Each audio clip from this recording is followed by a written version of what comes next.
gonna do a deck profile, which is it's quite old. Yeah. But after a long return. Yeah, after a long return, I came up with something that can live up to this era's metagame. So you see, the problem with Frog Monarch after Fishborg got banned is that they lost the power to outlet their immense power, right? So first, actually they have the power to simultaneously summon Formula Synchron by using Fishborg Lancer. But since Fishborg Lancer was banned, you can't even do shits with Ronin Toadin. What would you do with a 3-born frog? Simply tribute it? It's not gonna do a thing. But here comes the new era, the era of Exceed Summon. So I'm gonna give you brief details about my deck. First, I'm gonna go through the technique cards, like 2 Veilers, 2 Tragedy, 1 Gorse. Why did I use 2 Gorse and 1 Tragedy? Sorry, 1 Gorse and 2 Tragedy is that first, there's too many 1-turn kill decks lately, and I can really contain the hand size on this deck, which is why I run 2 Tragos. And Gorse, well, do I have to explain them? No. Next, for the frogs, 3 dupes. Why 3 dupes? Of course, the Search Frog. Why the Search Frog? Because it's the deck, please. And then 1 3-born should be enough, unless your opponent DD Crowed your 3-born. But then you have the Lancer. And then 1 Poison Draw. If you don't know what this is, you should search it, because not many people know what this is. And Breeze Lancer's effect, and that's why I use this card. Shouldn't you brought more than 1? Yeah, I only brought 1 because I don't want to get that drawn. And using 1 is reasonable enough because I use 3 dupe. So the main purpose is to contain your hand size while simultaneously getting your opponent to have minuses along the way. And I'm going to show you why. Then I have 3 Ronin Toadins, and if you see here, here's a stack of rank 2 extra decks, just like Gachi and Dark Mist. I should have put in a, what's it called? The Augusto Phoenix? Yeah, I know, it's very good, but I don't bring it with me, so yeah, it should be here, but I don't bring it. Or you haven't bought it yet. No, I actually don't bring it. Oh, yeah. Next, for the big class monster, hooray! You gotta have the 3 boots. Dark Spirit. It's an old card. Yeah, staple. It's an old card. Yeah, staple. And then Kites. Yeah. Of course. Yeah, obligatory. Essence of Monarch. Yeah, the obligatory Monarch. You have Ryza. Only 1. Don't use more than 1. Cool. Why? Why? What would you want to do with a lot of Ryzas? Can actually summon. Lancer, hooray! The main deck purpose is to summon Lancer, while abusing the effect of frogs and run into them. Simultaneously exit summon, and then reuse them with Sea Lancer to get more pluses and pluses. Should contain your hand healthy enough to get Failures and Tragodia all the way. Next, 2 Light and Darkness Dragon. Why do you bring 2 instead of 1? Why did I bring 2 instead of 1? Because they're so damn good, that's why. And I have 3 Ronin Toadins, I have 6 frogs, and I have 2 enemy controls which can be used during your standby phase to spawn another 3-born while getting one of your opponent's monster. Next, do you know what this is? Well, I figure you won't know. So, it's an, I don't know, 8-star spirit monster that has an effect. If it inflicts battle damage to your opponent has to simply discard all the cards in their hand. Funny, isn't it? You'll probably get a stroke if you got hit with this. And then, of course, Obelisk the Tormentor. Yeah. Sorry, I should say Obelisk the Tormentor. Okay. The boss. And next, I'm gonna show you the essential cards. Asangin. Will of Faders. Why is 2? Because 3 was too much and 1 is too little. Too short. No? Yeah. No, what's the word? Cloggy. Cloggy. 1 is too inconsistent. No. Yeah, Yeah, let's just say one was not enough. Well, yeah, 1 is not enough. 1 was not enough, and 3 was too cloggy. much. Yeah. Yeah. But what about when you bring 2 animal controls and 2 creature sword? Doesn't that get cloggy as well? No, because this guy shows up every turn. It's gonna save your day, probably. Don't count on him. because he's a frog. Yeah, sure. And then Avarice. Why Avarice? Look at all the monsters. Yeah, you gotta use it. 2 creature swaps. Why? Well, as you can see, there's a lot of monsters that can't be killed, or can't be targeted, or can't be this, can't be that, can't be this. But this card is like shouting in their face like, "Eat my frog."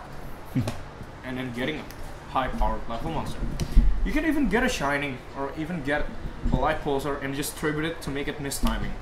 Make him It's salty. really good, actually. They make him salty, make him butter. Yeah, it's like adding insult to the injury. Adding salt to the wound. It's like adding I salt have to the 2 wound. Mystical Space Typhoons. Yes, I'm sorry I haven't foiled this yet because I can't find the foils. Why use 2? Because 3 was too cloggy. And 1 is not enough. With the same answer as Spell Figure. Yeah, same.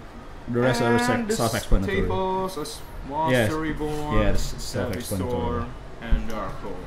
So, I think it's all you think you need to make Frog Monarch. You might not want this because this is very optional. You might want to change it. What's the most common problem with this deck?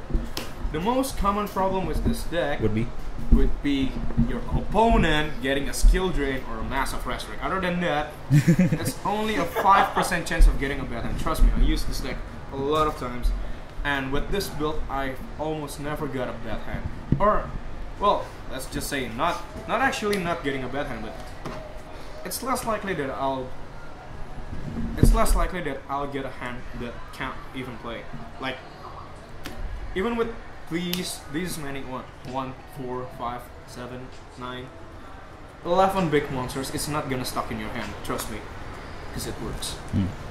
And this is most commonly used against decks that needs time, like let's just say even Heretics needs time to build. Even, well, it used to win against Injectors, but now every deck can win against Injector. But the heaviest problem with this deck is that if you're facing an anti-meta, they'll be using a lot of super polymerization, and that's gonna be a pain in your ass. Because you see, All day, every day. yeah, because you see, because you see, Light and Darkness Dragon can be super poly into Shining. I mean, how? Sorry, I can't say a bad word. So how painful is that to see? So What are the biggest, what are the hardest matchups can you possibly encounter? biggest matchups? Yeah, the hardest matchups Oh, the can you hardest possibly, Yeah, yeah. first What- anti-meta. Yeah, and the meta decks, the hero 2, decks. the decks that play with himself. If you just want to play with yourself, just go home and play with yourself. It's like this. It's easy. You don't have to go to tournaments. Ever encountered any windups before? Yeah, I've actually countered windups, but I was lucky enough to win Yeah, because I got fillers in my hand and I didn't forget to drop it. yeah. And Any thoughts about Dark World? Dark World again, skill drain, Oh yes, good rain. which is why you might want to consider putting another Mystical Space Typhon in your. You got a side third one in your side? deck. Yeah, I got another one in my side. And Was it enough? No, I actually plan on putting Night Beam on my side Yeah. because I've been skill drained way too many times. And another hard matchup for me is the same deck. Cannibalism, man. It's just wrong. On a mirror match, yeah. Yeah, a mirror match. It's cannibalism. I mean, come on. You said to Pro, he's gonna KS you. You didn't do anything? He's Yeah. not gonna do anything. The duel's gonna go on for hours. That's why I hate. I feel really bad about Tragedia. Huh? I feel really bad about Tragedia. I mean, if you take an Animus Control or a Cruiser Swap, you take it to level 6. Yeah. Or you just dump it at level 6 with Tragedia and you take their Monarch and exceed it into something else. Yeah. In a mirror match, this card is really golden. Getting me more herbs and dirt. Yeah, this card will be really cool. First, it has a lot of attack when you drop it at the right time. 2, Yeah. you can probably steal anything because you're running the same deck. Come on. Yeah. Yeah. You get it. And why is Throw this in card this so good? any level. Why is this card so good? It's not tuner. But in this Exit era, you can make probably anything. You can make Exobeetle, you can make Darkness, you can make Gachi, or you can make this awesome Volatile Badass. That's less likely to happen. I guess that's all about the deck profile, but if you want to try making this deck, it shouldn't be hard, but Would you recommend it? yeah, I would recommend it because I use it. Would you recommend it for beginners? No. Why? Oh, I forgot why I would recommend it to beginners.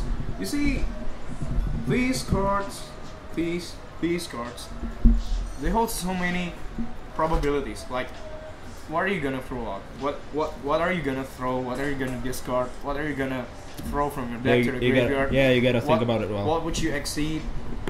Would you normal summon it or special summon it? You gotta think about it really well. There's way too many ways to play with this deck. Yeah. So if you're lots of situations if you're really going new, on. If you're really new, I wouldn't recommend because it'll be really hard to play. But if you think you're experienced enough, this deck would be very fun because you would see a lot of opponents want to smash you in the head because they won't play. Like I mean, they're setting something, and you go like Chaos, you remove it, and then they're setting something, you're gonna go Ryza. It's gonna be a pain in the ass. And when they finally get something, you're gonna go, okay, let on Dark Dragon, and you get everything. Yeah, he's gonna probably throw the table at you. Any final comments about the deck? My final comment is, it's really fun if you know how to play. And the only reason why I like this deck so much is the way it plus so easily and the way it make your opponent minus so easily. It's like the essential of Yu-Gi-Oh! But you're still playing with your opponent. I mean, you give them chance. It's not like playing burn. It's not like playing win-ups where you win in one turn. Like, why are you even playing here? Yeah. Are you even playing? Or are you just putting These cards actually into place? take skills to play. Yeah. I mean, are you even playing, or are you just putting cards in your opponent's face, like saying I win, that's all? Is that really playing? No. So this deck holds so many possibilities that can save you from almost all kinds of situations. Exactly. Massive frustration. No, actually, yeah. No, oh, I forgot. One thing that you should probably get rid of is Arclord Christian. You might want to side Treacherous Trap Hole or anything because Arclord Christian is just damn bad, man. Yeah. You can't play anything with that. You can't throw in this, you can throw in this, you can throw in this, not even these. Nothing works. Nothing works with against that shit. Nothing works against Arclord Christian in this. Yeah, your only hope is just throwing failure and hope he attacks anyway. Nah, it's not gonna happen. That's not gonna happen. Yeah. Well, I do have Dark Hole or Creature Swap or Enemy Control, but sometimes they're just not enough. Like, you know, agents play a lot of back rows. It's less likely that they're gonna let it happen. But other than that, I would really recommend this deck in this meta play because it's not meta. It's not meta at all. But it can compete well. I would rate this deck a tier 1.5. Yeah, 1.5. It's not good enough to be tier 1, but it's not bad enough. 1.5, not too shabby. Not too shabby, indeed. Yeah. And oh yeah, you might question why I put in these and these. Well, in case you forgot, Failure is a tuner. And Treeborn Frog is level 1, Battle Vader is level 1. Was there one draw really worth it? Yes. Yeah. Because by using formula, you get access to a lot of new synchro monsters. Well, I didn't bring them all, but it might also fetch you another Tragoedia or a Failure or anything, actually. And if you don't have the monster you need to synchro summon, there's always Creature Swap, Enemy Control, and Monster Reborn. You never know what you're gonna get with this, or this, or this. So it's better if you keep monsters that are most likely to appear. Like, I mean, many decks use level 6, right? So I wouldn't hesitate to use Exabile. Yeah. What's behind it? Oh, fake version of it. Yep. Well, that's all, guys. Thank Okay, that will be it. This is Universe signing out from Points Team Jakarta. This is Arcanite. This is my deck And see you profile. soon for more See you updates. soon.